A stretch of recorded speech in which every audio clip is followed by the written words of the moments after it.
Et yo les potos, c'est Baki 187. Avant de commencer cette petite vidéo là, je tenais à vous dire encore une fois, très bonne fête de fin d'année. J'espère que ce 2021 sera beaucoup mieux que 2020. Bon, ça je sais, on vous le rabâche tout le temps, mais c'est vraiment le cas de le dire là, putain. Vu l'année 2020 qu'on a bouffé, là franchement j'espère vraiment que 2021 sera beaucoup mieux pour tout le monde, surtout pour les professionnels, que ce soit l'Eureka, les petites entreprises, les restaurants et tout. Franchement, j'espère que vous allez enfin vous en sortir un peu mieux parce que cette année 2020 a été énormément compliquée pour vous. Et on parle pas souvent de vous, malheureusement. Enfin, pas souvent. On parle souvent des aides-soignants, ce qui est tout à fait normal. Hein. Les aides-soignants, j'ai rien contre eux. Heureusement qu'ils étaient là aussi. Mais il faut penser aussi aux petites entreprises, les restaurants et tout, qui ont malheureusement, pour la plupart d'entre vous, on fait énormément de faillites et tout ça cette année. Donc voilà. Donc aujourd'hui, nous allons parler de quoi juste après le générique. Nous allons parler bien sûr de Retour vers le futur, mais pas n'importe quel Retour vers le futur. Des versions BD que je possède ici. Donc on se retrouve tout de suite après le générique, les amis.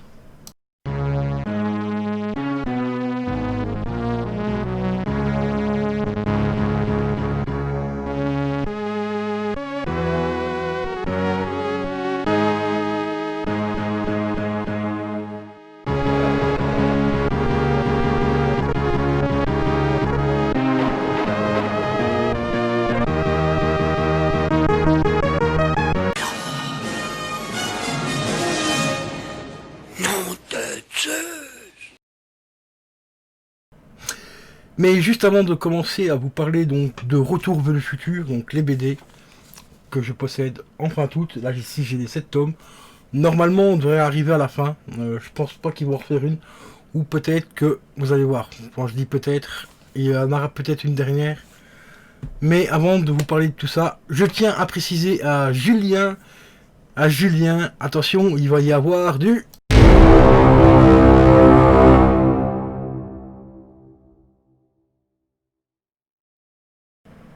Et voilà Julien, comme ça, tu es prévenu qu'il y aura bien sûr du spoil.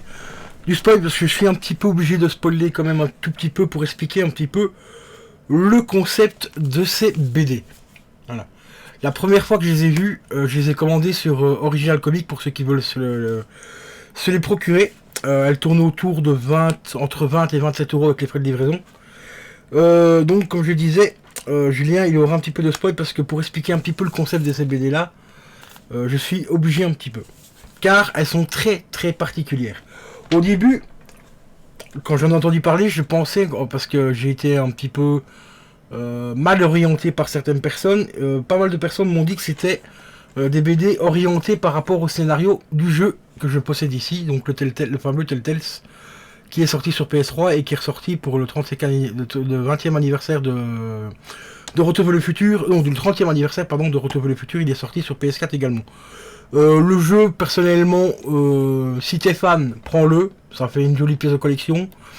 Mais si tu t'attends à avoir un bon jeu, passe son chemin parce que franchement, il est catastrophique. Voilà, je te le dis franchement, il est vraiment très merdique. Bon, après, c'est officiellement, beaucoup de gens disent que c'est le premier Telltale, mais non, officiellement, c'est le deuxième Telltale. On va dire le premier Telltale en version épisodique, car le tout premier Telltale, en fait, c'est tout simplement Set Day, qui est un survival horreur et tout, mais qui a été fait par Telltale, mais qui n'est pas tout à fait épisodique. Donc pour ceux qui veulent tester Set Day et qui adorent les jeux de zombies et tout, je vous le recommande, mais mettez le prix parce qu'il commence à devenir un petit peu compliqué à trouver. Bah, du moins à des prix corrects. Donc voilà, interlude passé, on peut commencer donc à attaquer ces fameuses BD. Alors ce sont des histoires inédites, mais écrites et de manière pour que les gens qui connaissent réellement Retour vers le futur, donc du moins le film, ne soient pas trop déroutés quand même. Vous allez, je vais vous montrer quelques photos, c'est pour ça que je dis à Julien qu'il aurait un petit peu de spoil, parce que je vais montrer un petit peu les quelques BD, quelques scènes dans les BD. On retrouve pas mal de références aux films, aux 3 films. Déjà rien que dans celle-ci, on a des références des 3 films directement dans le premier tome. Sinon, c'est tout simplement sous licence Retour vers le futur et tout le bordel.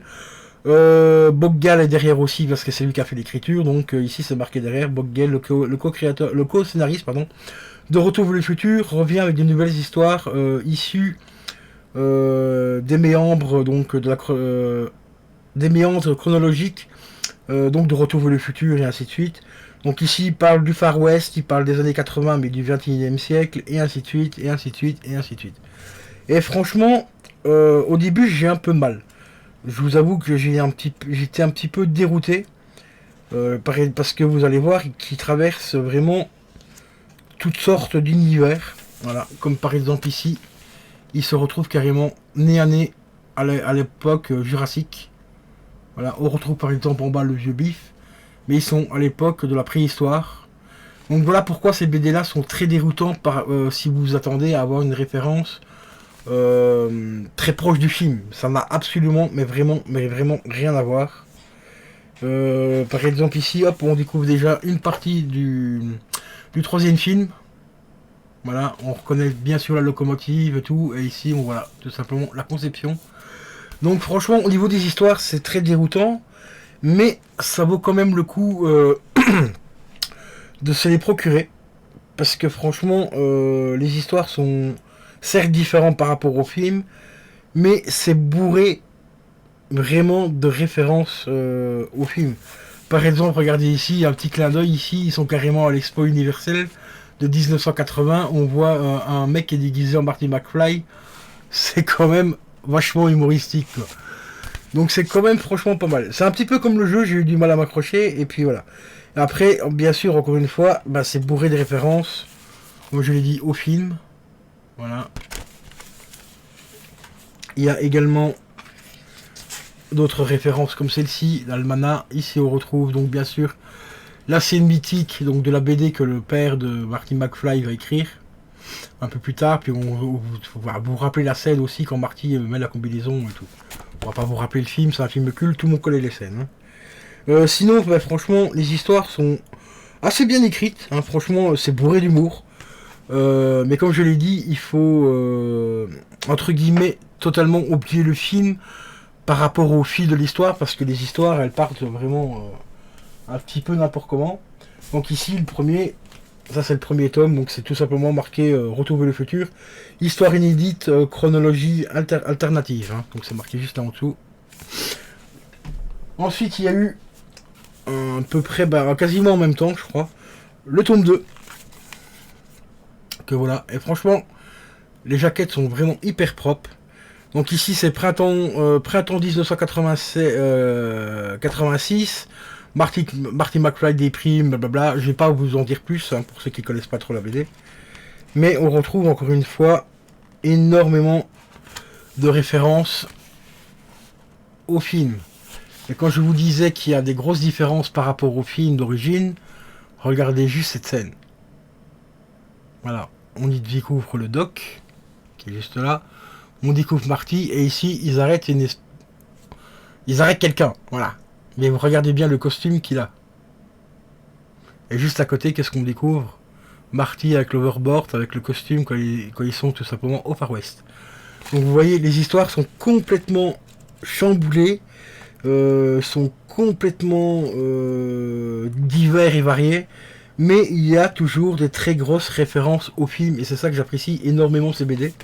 Donc ça c'est le tome 2. Le tome 3 c'est exactement pareil. Hein. Voilà. Ici le tome 3 par exemple ici, ça part un petit peu plus sur le jeu vidéo. Car il y a une fameuse scène où il se bat contre la mafia. Dans le jeu vidéo. Et franchement. Et puis même la qualité des dessins comme vous le voyez, franchement elles sont pas trop mal. Hein. Bon c'est fort caricaturé. Ça j'avoue. Hein, c'est. Voilà quoi. C'est fait un petit peu exprès. Il faut aimer, hein. Franchement, il faut aimer le style du dessin. Voilà, comme vous voyez Marty. Là, ici, par exemple, Marty, ici, il me rappelle un petit peu Jim Carrey dans The Mask, par exemple. Vous mettez le masque vert, c'est vraiment The Mask. Hein. Par rapport aux mimiques et tout. Donc, c'est une BD, franchement, pas mal du tout. D'ailleurs, sur la couverture, ici, on découvre encore une grosse référence par rapport au premier film, quand Marty commence à disparaître. Tome numéro 4. Qui est Marty McFly. Alors celui-là, franchement, je vais vous dire, c'est la la BD que j'ai le plus appréciée de la série. Encore une fois, on apprend des petites choses. C'est difficile de ne pas vous spoiler, mais franchement, je vous les recommande parce que il y a franchement de quoi découvrir pas mal de petites choses. Puis en même temps, ça permet de découvrir un petit peu ce qu'aurait pu être éventuellement une série, par exemple, de Retour vers le futur. Donc ici, qui est Marty McFly. Prix d'origine, je vous le rappelle, entre 20 et 27 euros sur Original Comic. Sinon, le prix de vente normalement de base, c'est marqué derrière, c'est 14 euros. Mais ici, sur Original Comic, vous les trouvez à 15 euros et il faut compter à peu près 27 balles avec les frais de livraison. Enfin, pour la Belgique du moins, je sais pas si en France, si c'est aussi cher ou pas. Ensuite, ici, on découvre encore une affiche qui nous rappelle étrangement le jeu vidéo. Pour ceux qui ont fait le jeu vidéo, quand Marty doit sauver Doc de la prison. Et celle-ci, par contre, elle est beaucoup plus fine que les autres, elle a beaucoup moins de pages. Et là, c'est des BD aussi un petit peu commerciales, hein. Il faut quand même, faut pas se leurrer non plus. Surtout quand on voit les spoils qu'il y avait dedans à l'époque. Car cette pop-là n'était pas encore sortie au moment de la publication de cette BD-là. La pop est arrivée, je crois que c'est à peu près 6 mois après, voire un an après. Donc c'est quand même un petit peu une vitrine publicitaire aussi. Voilà, la preuve encore ici. Mais bon, les histoires sont quand même assez bien écrites et tout, donc voilà quoi. Ça reste dans l'esprit et l'humour de Retour vers le futur, donc voilà. L'avant-dernier tome maintenant ici. Et pourquoi je dis avant-dernier tome? Car regardez bien, normalement celui-ci, ça aurait dû être le dernier tome. Mais non, parce que c'est marqué juste là, tome 5A. Ouais, il y a un petit astérix ici, enfin un petit A ici, tome 5A. Et voici le tome 5B. Comme vous voyez, c'est juste marqué là, 5B. Et là, c'est pareil aussi, c'est encore une histoire totalement, mais what the fuck. On retrouve encore bien sûr des grosses références par rapport au film, comme l'affiche du film ici, légèrement remodifiée. J'ai essayé de vous montrer encore 2-3 autres trucs qui ont été un petit peu tirés du film, mais ici ça devient un petit peu compliqué à retrouver. Car là, les histoires sont complètement what the fuck. Mais ça reste quand même intéressant parce que ça aurait pu donner l'idée d'en faire une série, par exemple. J'ai bien dit série, je parle pas d'un quatrième film parce que le quatrième film ne l'aura jamais. Ou j'espère que je serai plus là quand, quand ça va arriver. Donc voilà, donc le tome 5B. Et le dernier tome que je me suis procuré, c'était donc en 2020, courant de octobre, je crois, ou novembre ou octobre. Et ben ici, là, c'est carrément la grosse référence, donc par rapport au dernier film. On voit tout simplement le Doc partir avec sa femme et Jules et Verne. Voilà, Jules et Verne. Voilà, donc grosse référence à Retour vers le futur 3. Voilà. Pour ceux qui ont vu le film. Pour moi, c'était pas le meilleur des trois. Mais au fil des années, je commence à l'apprécier un petit peu, mais pour moi, la référence est quand même le premier et surtout le 2, Retour vers le futur 2. Ils ont innové, mais un truc de malade mental.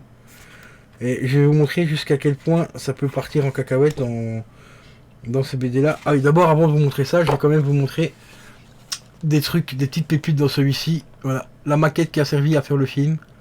Donc pour la scène du train et tout. Donc ça, c'est plutôt super cool. Ici, on a les plans de la locomotive. La locomotive du film. Pas du moins la vraie locomotive du film.